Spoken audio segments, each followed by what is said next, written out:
Alligator from 1980 is a fun little monster on the loose movie. It's heavily inspired by Jaws, but with an alligator instead of a shark, and it's set in the city instead of the ocean. But that's not a bad thing.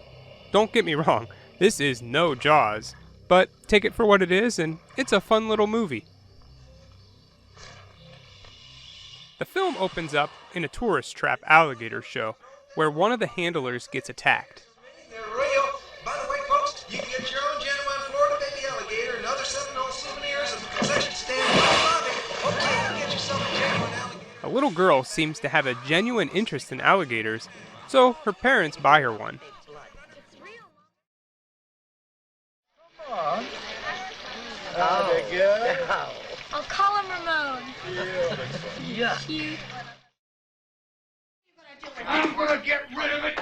This alligator turns behind a closed hammer And what are you gonna tell Marissa? We tell her we found it. They don't seem to care about her interests, though, and honestly, an alligator is probably not a good pet for a kid in the city, so when the girl's at school, they flush it down the toilet, where it ends up in the sewer.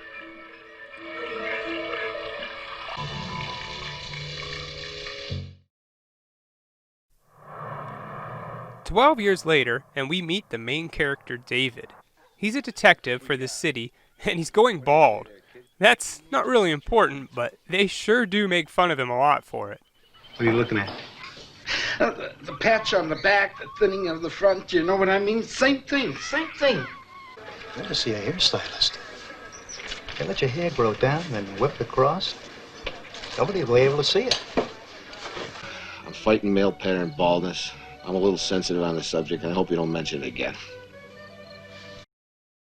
Chewed up. Yeah. An arm was found at the sewage treatment plant, and a dead dog, a rare breed. The dog's insides have all been removed and its larynx cut. They find the owner, who says it looked just like her dog, but it's much bigger now. Exactly like Taffy, but it's way too big. You know, she has the same markings, the same color, everything. This fit her 2 months ago when I lost her. This sweater fit this dog?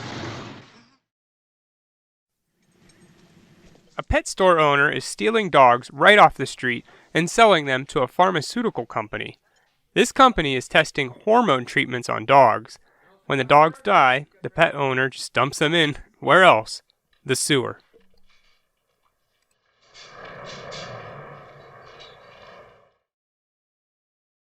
The detective goes to the pharmaceutical lab to see where they get their test subjects.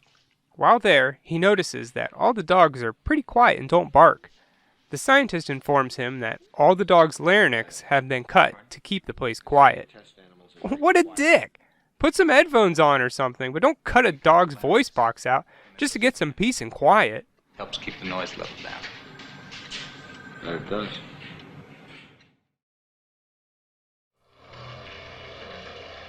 The detective takes Officer Kelly down into the sewers to look for anything out of place. While down there, David loses sight of Kelly. It's not looking good for him, and David can't find him anywhere. Just as you think he's gonna get it, it's just Kelly. A false scare, but honestly it got me. I was thinking, they can't kill the main character this early.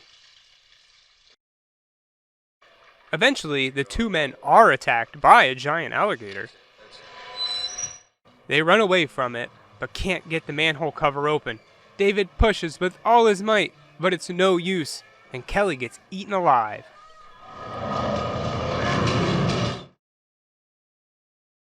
Next, we meet Marissa. She works at the local university and specializes in reptiles. Spoiler alert, she's the girl from the beginning. She explains that alligators just don't get that big in the sewers, and that David must be mistaken. It's bigger than 15 feet. An alligator half that size would starve in a week. There's no sunlight. A reporter goes down to the sewer to get a story. You know he's going to get it, but this time he has a camera, and he's able to get a couple pictures of the beast before he dies.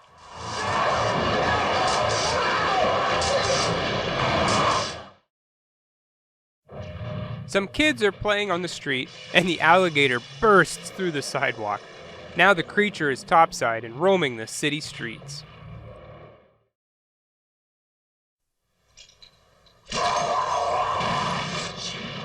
They call in a big game hunter to track and kill the alligator, but he doesn't do a very good job.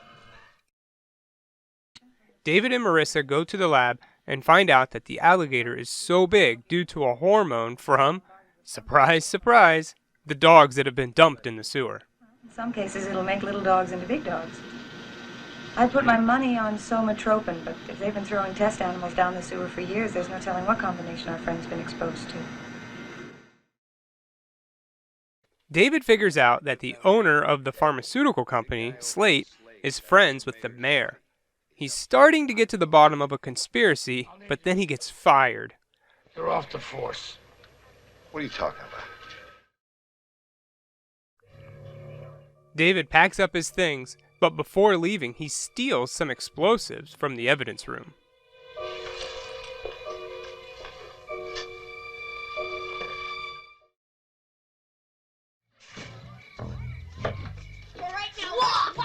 Now we're at a birthday party, and some kids are pretending to be pirates. They make a kid walk the plank and, oh no, this can't be good.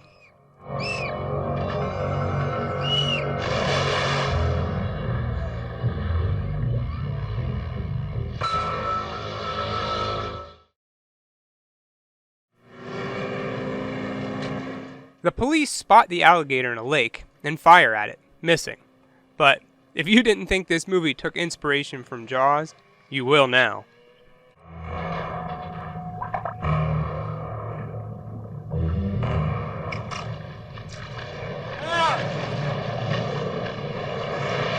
Get me the hell out of here!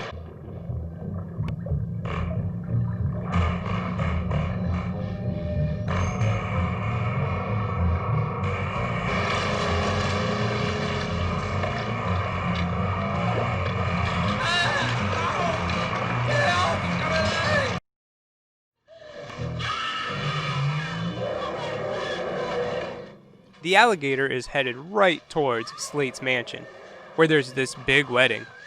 Chaos ensues when it starts eating people and tossing them around with his tail.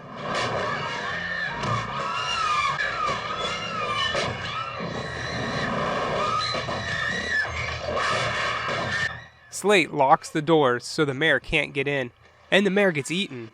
But don't worry, Slate gets what he has coming, and the alligator crushes him in his own car.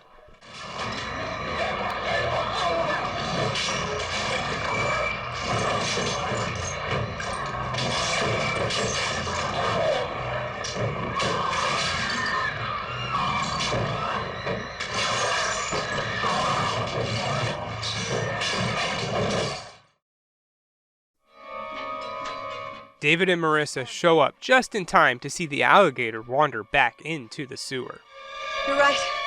He's headed back to the sewer.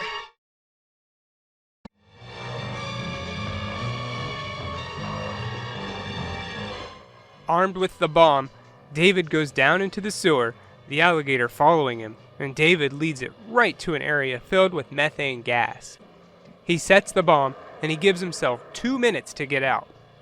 He gets knocked around a bit, but eventually he gets up to a manhole, but a car parks on it. Now, I have to mention this timer. Usually in movies, 2 minutes takes forever, and is actually closer to 5 minutes. But in this movie, 2 minutes is more like 30 seconds. They don't waste any time. Eventually, the lady drives off the manhole, and David gets out, just in time for the explosion.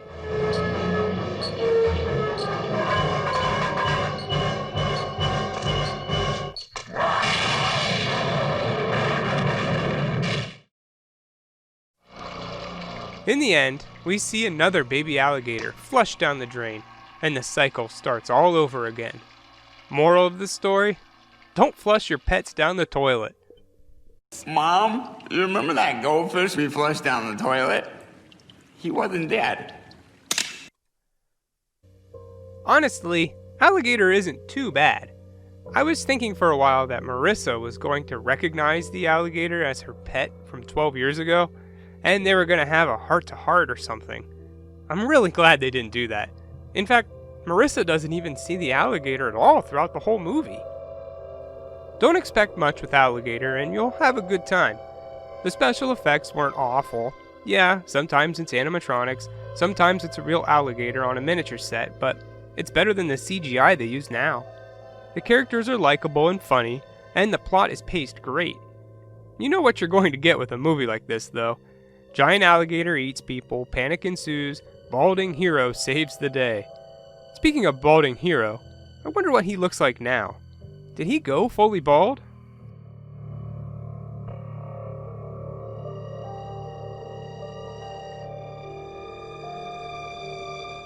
Wait a minute. He's the disappearer from Breaking Bad. Yeah, the vacuum repairman. Bryan Cranston was a production assistant for this movie. That's it! Confirmed! Alligator and Breaking Bad are in the same universe. It wasn't dog hormones that made the alligator so big. It was blue meth. Well, if you're bored of watching Lake Placid, give Alligator a watch. I give it 3 out of 4 bald spots. We got a big toe in the morgue once. Nothing else, just a big toe. Yeah? Never found the rest of them. But we figured out who it was. Had a funeral and everything. It's been a pretty small casket.